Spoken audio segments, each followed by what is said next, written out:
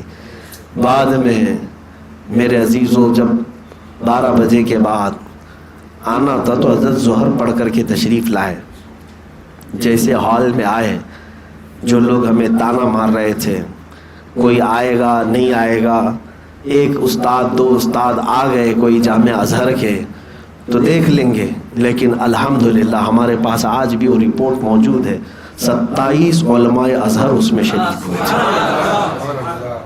بڑے بڑے عالم جو اپنے کالج کے ڈین ہیں، ڈپارٹمنٹ کے ہیڈ ہیں، شیخ التفسیر ہیں، شیخ الحدیث ہیں، جو وہاں کے مفسر ہیں، محدث ہیں، محقق ہیں، مفتی ہیں، یہ سب اس میں شامل ہوئے تھے، سب آئے اور سبوں نے حضرت کا بیان بڑی توجہ کے ساتھ سنا۔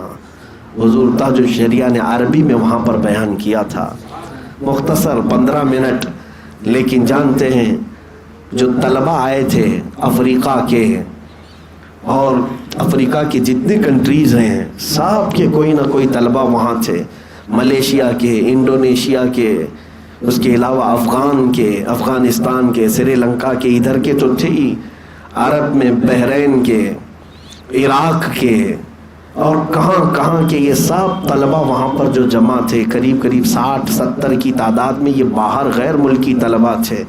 اور جب حضرت وہاں سے نکلنے لگے تو میرے عزیزوں وہ لوگ علم کے ماحول میں رہنے والے لوگ ہیں، آپ اگر امٹ پڑھتے ہیں پیروں پر تو سمجھ میں آتا ہے کہ ہندوستان میں جہالت ہے، کسی کے بھی پیچھے لوگ پڑ جاتے ہیں، لیکن وہ لوگ جو وہاں پر کوئی پی ایچ ڈی کر رہا ہو، کوئی ماجسٹر کر رہا ہو، جو تحقیق کے طلباء ہیں اور اساتذہ ہیں، حضرت جب اتر کر جانے لگے تو جیسے یہاں پر ٹوٹ پڑتے، اس سے زیادہ وہ عربی لوگ حضرت پر ٹوٹ پڑے ہوئے تھے، کوئی ادھر سے کوئی ادھر سے، اور ان کا صرف اور صرف اتنا ہی مطالبہ تھا کہ آپ اپنی سند حدیث ہمیں عطا فرما دیں، آپ سے جو سند حضور تک پہنچتی ہے وہ ہمیں عطا کر دیں۔